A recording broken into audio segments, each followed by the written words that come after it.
dimanche ci guddi coalition Yewwi Askan Wi ci Thiès guddee na ak toog nañ lu yàgg ñu bari déclaré seen ndam coalition Yewwi Askan Wi nekk ci dal continue liggéey ci jamono boobu man ak Birame Souleye ñi ngi jokkoo ci liggéey bi di ci jokkoo ak docteur Mamadou Djité ak maître Ousmane Diagne parce que ñun ay kilifa lañ lu ñuy wax lu ne dañ koy teg ci lu wér ndamu Yewwi Askan Wi ci Thiès ci ay PV lañ ko teg jot nañ jamono bii ma leen di wax PV yi nekk Thiès yépp PV yooyu suñ ko jàngatee li mu wane mooy soo jëlee commune Thiès Est bi nga xamante ni tey jii maître Ousmane Diagne mooy seen maire commune Thiès Est li génn ci PV yi laa waxuma li génn ci suñu xalaat ak suñu bëgg-bëgg nee nañu coalition Yewwi Askan Wi am na 7644 voix coalition Benno Bokk Yaakaar am 6971 voix coalition Andi Siggi Thiès am 6795 voix loolu ci commune bi la su ngeen demee ci ville bi coalition Yewwi Askan Wi am na 8311 voix ci commune Thiès Est coalition Benno Bokk Yaakaar am 7196 voix loolu mooy ci ville bi mani ci commune Thiès Est vote ville bi Yewwi Askan Wi am na 8311 voix coalition Benno Bokk Yaakaar am 7196 voix loolu mooy coalition Yewwi Askan Wi ëppale na 1115 voix ci ville bi ci commune Thiès Est bu ñu demee commune Thiès Nord ci vote commune bi coalition Yewwi Askan Wi am na 5809 voix Benno Bokk Yaakaar am 5095 voix loolu wane ni Yewwi Askan Wi jiitoo na ci commune Nord ci vote commune bi 714 voix loolu wane ni Birame Souleye Diop mooy maire Thiès Nord suñu demee ci ville bi coalition Yewwi Askan Wi am na 5415 voix coalition Benno Bokk Yaakaar am 4871 voix ñu jiitaloon ci votu ville bi 544 voix loolu de mooy sànni karawaas xanaa bu ñu demee Thiès Ouest coalition Yewwi Askan Wi am na 4467 voix 4467 voix République des Valeurs bu Thierno Alassane Sall am 4328 voix loolu dafa signifié ni Thierno Alassane Sall moo raw Benno Bokk Yaakaar ci Thiès Ouest ñun ñu jiitoo Thierno Alassane Sall 139 voix Benno Bokk Yaakaar am 3888 voix ñu jiitoo Benno Bokk Yaakaar 579 voix loolu mooy vote ville Thiès Ouest voilà ci vote commune bi coalition Yewwi Askan Wi am na 4027 voix République des Valeurs am 3747 voix République des Valeurs bu Thierno Alassane Sall ñu jiitoo ci vote commune bi Thierno Alassane Sall 280 voix waaye Benno Bokk Yaakaar Ndaare waa Ndaare ñoom ñi ngi am 3580 voix ñu jiitoo leen 447 voix tey jii docteur Mamadou Djité mooy maire Thiès Ouest ma yokk ci ni ci votu ville bi conseil départemental li jóge ci ville bi parce que ñun lépp lu ñuy wax rek dañ ko teg ci PV yi ñun ay kilifa lañ lu ñu waxal waaye li nga xamante ni moo jóge ci ville Thiès bi mooy les 3 communes coalition Yewwi Askan Wi moo ca jiitu lu bare ñi xaar PV yi jóge ci monde rural bi ñu ngi koy dajale bala ñu ciy mën a addu dañ ciy jot kon ñun duñu wax lu ñu maîtriser wu. bi nga xamante ni bii Serigne Babacar le maire de la ville wax na ba noppi man damay yëkkati kàddu encore pour waxaat à la presse bienvenue dal leen ak jàmm ci ëttu dëgg bii ñi ngi rafetlu seen liggéey fii ngeen koy defee tey di am yaakaar que ni ñi leen di dégg ñi leen di déglu par votre canal dinañ xam ne fii ñi fi toog du ñuy caaxaankat dañoo liggéey ay fan avant campagne bi ubbi nous avons été, ñun ñi toog, les seuls candidats par rapport aux candidats du pouvoir à avoir fait campagne ensemble pendant 14 jours. Liggéey rigoureusement ci programme wax fu ñuy jaar pour financer ko dem yóbbu ko pour citoyens yi dégg ko citoyens yi Thiessois yi dégg ko ñu dem campagne boo xamante ne bii ren dëkk yëpp tàkk na fépp xeex nañ fa Thiès candidats yi rombante nañu bokk nañu ay plateau saafonte nañu ñaanalante nañu jàmm dem nañ élection ci jàmm ak salaam yàlla mi moom kun moom fa yàkkun yëkkati ndam teg ko ci loxo waa Yewwi Askan Wi ci commune yëpp ak ci département Thiès amoon na candidat yoo xamante ni seen mébét moo nekkoon ñoom ñu fal leen maire waaye ñoom seen xol seen xel seen lépp dignité la ba fees dañoo woote di féliciter candidat yi dañoo yëkkati seen kàddu yëkkati seen téléphone di féliciter candidat yi ci ñooñu mu bëgg ci tudd Ndiaga Wade mi toog un homme plein de dignité dañoo jongante Ndiaga Diaw Ndiaga Wade mi laay wax Ndiaga Diaw mi ngi nii toog xam naa leen bu baax a baax du ma leen jaawale dama ni un homme plein de dignité il a concouru dans la dignité il s'est battu xeex na ak ngannaay yi nga xam ne moom la ko la loi mayoon bi mu gisee ni yàlla fii la féetale ndam dafa yëkkate loxoom ne suma gars yi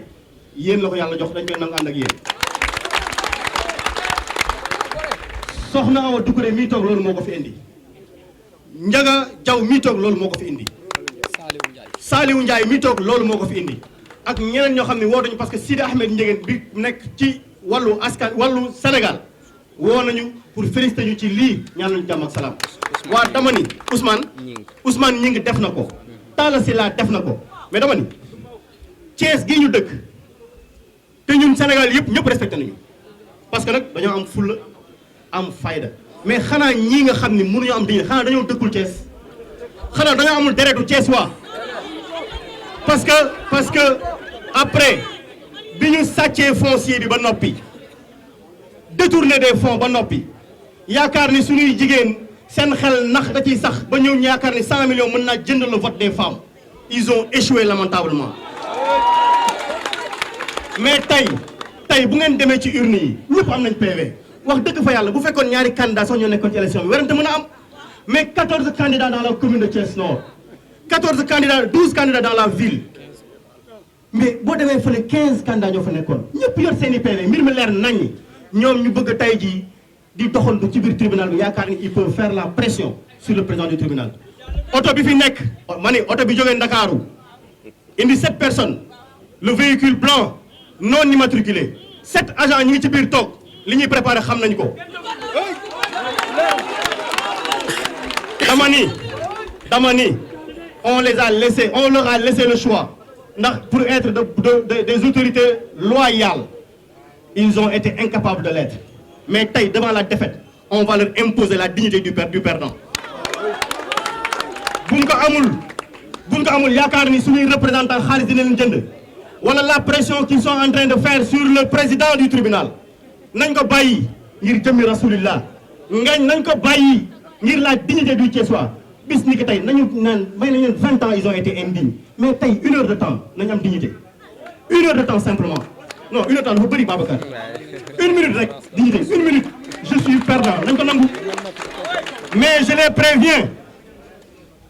préviens parce que jigéen ñi fi nekk dañoo xëy vote ji duñu nangu mukk seen vote ñu koy sàcc jeunes yi fi nekk dañoo wane ni ñoom dañoo bëgg dindi fi mburoog soow ak lépp lu ànd ak moom duñu ñuy nangu seen vote mais kilifa yi ci dëkk bi mag ñi ci dëkk bi jóg vote yi dañoo ne ñun lii lañ tànn Thiès nag am nañ fulla ci day ni boo ñàkkee jom gëmoo yàlla amoo ngor amoo xorma dara desewula lu dul sàcc dañ lay jàpp nag jatang la nag chaîne yi ñu yeewee askan wi lañ leen di yeewee ñoom yóbbu leen ci les tribunaux de l'histoire salaamaaleykum. salaamaaleykum maa ngi nuyu waa Yewwi Askan Wi yëpp maa ngi nuyu waa Thiès sax laay wax parce que waa Thiès ñoo teew fii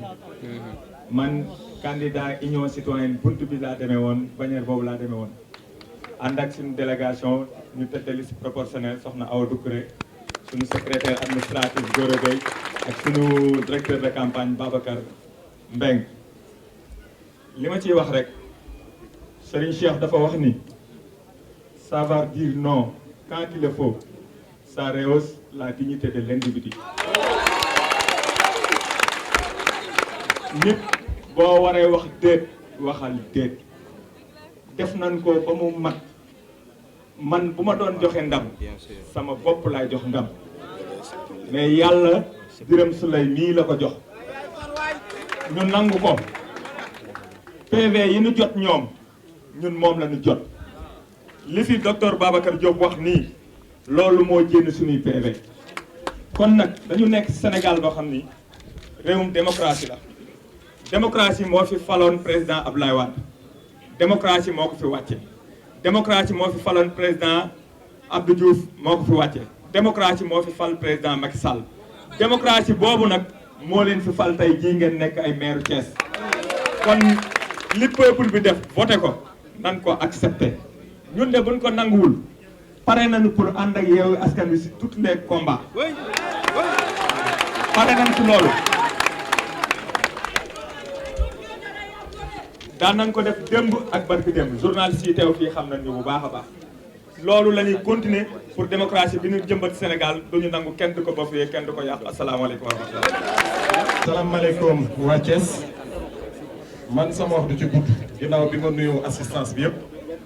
maa ngi tudd Ndiaga Diaw nekkoon tête de liste proportionnelle bu coalition Wallu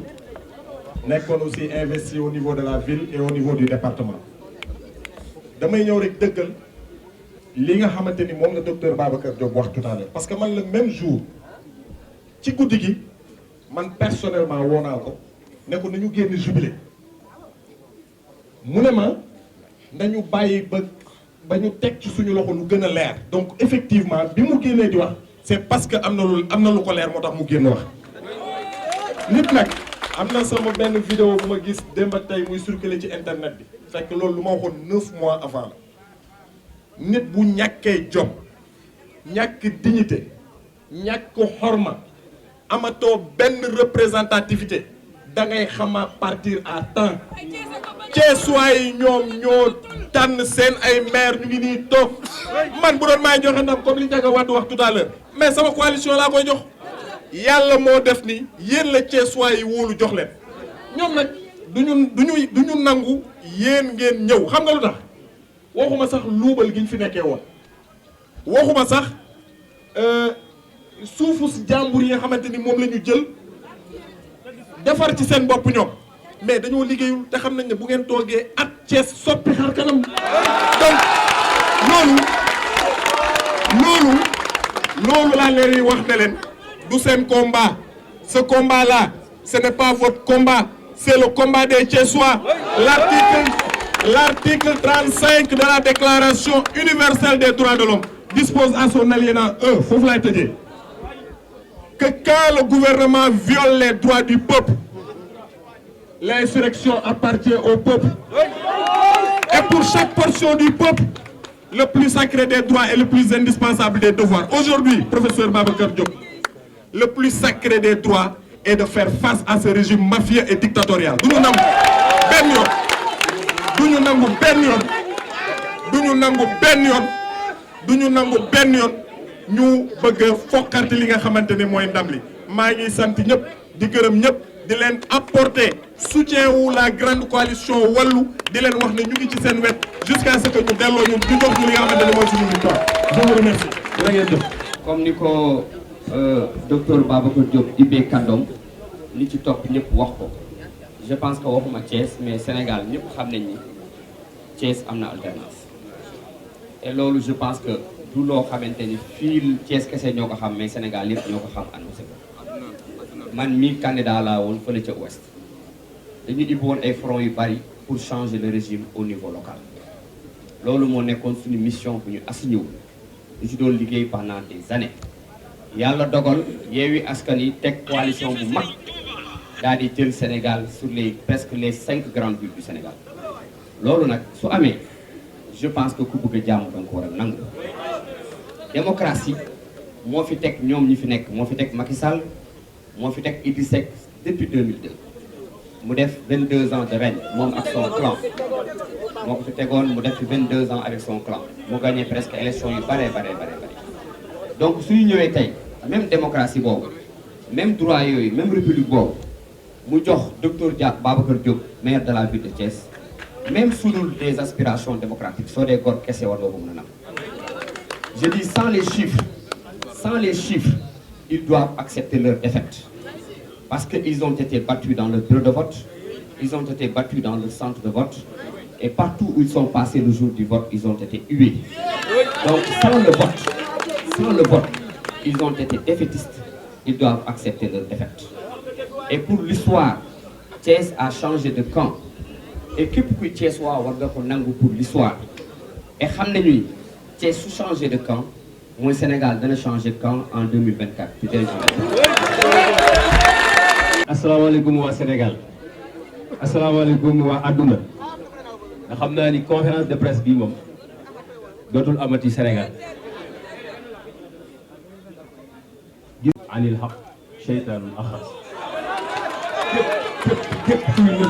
képp kuy nëbbu dëgg ku la jàpp na seytaane ku la bàyyi na seytaane. kon li ngeen def njaga ci bis bi ça va rentrer dans l'histoire dans les annales de l'histoire ñu ngi leen ciy gërëm di leen ci sant di leen jaajëfal bu baax ci taxawaay boobu. leneen li man sama wax sax du bari parce que gor yi ma àndal wax nañ lépp. Seyd Cheikh Ahmed Tidiane Sy Al Maktoum daf ni bari pexe nekk ci njub moo ko gën bari pexe nekk ci njub moo ko gën bari pexe nekk ci njub moo ko gën. le régime en place seen caaxaan yi ngeen nekkee ak font yi ngeen nekkee ak yàpp askanu Thiès yi ngeen nekkee bàyyi leen ko parce que ça ne passera pas. ça ne passera pas parce que waa Thiès ku leen xam leen ci fulla xam leen ci fayda xam leen ci diine donc loolu mënul jàll bàyyi leen dawal mbege bi ngeen nekkee mag du dawal mbege voilà foofu lay yem. asalaamaaleykum waa Sénégal. salaamaaleykum waa Thiès ñuy gërëm suñu gan yi suñu frères yi nga xamante bi nii ñoom ñoo doon compétir ci yeneen coalition yi te comme ni ko docteur Mamadou Djité waxee ñu ñëw taxaw fi ci taxawaayu dëgg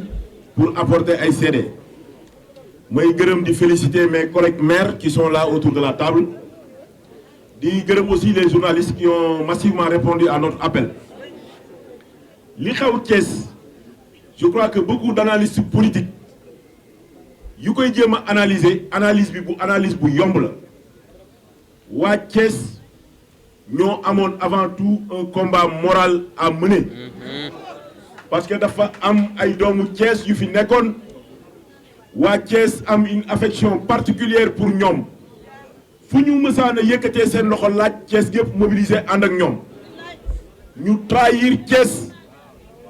teg ñu gàcce ba tax Sénégal gépp fu waa Thiès nekk ci àdduna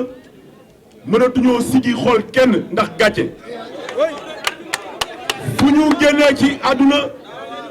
ñu jël baat boobu ñu doon wax nitu Thiès mu nekkoon baat boo xam ni baat bu péjoratif la di ko teg ci suñu der jàppe nitu Thiès ni nitu Thiès moo dul ku dul wax dëgg nitu Thiès mooy kuy symboliser l'indignité nitu Thiès mooy kuy symboliser la tortuosité mais tey waa Thiès pour mener ce combat moral pour dindi gàkk-gàkk boobu nga xam ni kooku teg na ko ci suñu der waa Thiès ñoo xëy fajar le 23 mobilisé wu et je crois que de mémoire élection locale bu am la mobilisation exceptionnelle bi waa Thiès def je crois que loolu mësul am Sénégal malgré que vote bi difficile woon na parce que ñetti yoon lañ doon voté mag ñi les moins jeunes mais surtout les jeunes se sont mobilisés dans tous les quartiers le frère maire Birame Souleye wax na ko partout où nous sommes passés parce que nag faut pas l'oublier nous avons mené une campagne sérieuse parce que au moment où les coalitions de la mouvance présidentielle je dis bien les coalitions parce qu'ils avaient plusieurs coalitions la mouvance présidentielle yor ay milliards yéen journalistes yëpp ngeen teg ci seen bët ñu def fi campagne boo xamante bi nii Donald Trump sax ca at Amérique ñemewu ko woon a def ñun ñu jël suñu dàll dugg ci kër yi ñu ne ñu jarul fii ngeen fi campagne dem leen parce que ñun yéen la ñuy wooteel. loolu dafay wane yaakaar gi nga xamante bi nii askanu Thiès am nañ ko ci coalition Yewwi Askan Wi ndax philosophie bi nga xamante ni moom la waa Yewwi Askan Wi indi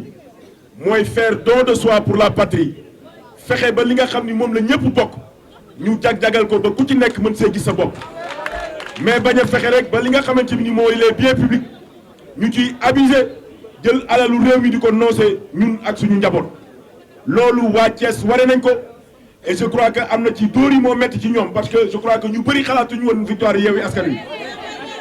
Je le disais à mon ami et frère le docteur Babacar Diop au cours de la campagne parce que tous les jours presque on était ensemble ma ne ko ñu bëri il croit pas à notre victoire mais nous allons faire la plus grande surprise de l'histoire politique au Sénégal parce que ñoom jàppoon nañ ni bu ñu boolee mburu ak soow rek bu ñu ñëwee naan ay kii am na 36 kii am na 50 on est à 80 mais Sénégal war nañ ni leen kooku ko doon wax di ko théoriser nga xamante ni nii bi mu ñëwee ci peggu Macky Sall sax yàggul muy le ministre Yankhoba Diattara nga xamante ni il a été vomi par les Thiessois le 23 janvier fépp fu mu jaar muy cité Lamine centre Modou Kane muy centre Kaba Sall il a été tout simplement hué et Saliou Ndiaye wax na ko nee na même bu dul woon compter xob yi ne serait-ce que l'attitude hostile des Thiessois à leur endroit waroon na tax ñoom ñu bajatee teg seen tànk naan dañuy campagne xam nga ku mel ni suñu mag Idrissa Seck ak cofeel di ko Thiessois yi amoon ci moom su demee ba ñëw Thiès di fi campagne ñu koy yuuxoo nga xam ni war na jàpp war na sàmm kàddoom comme moom dafa waxoon ni en 2022 à 63 ans ci lay bàyyi politique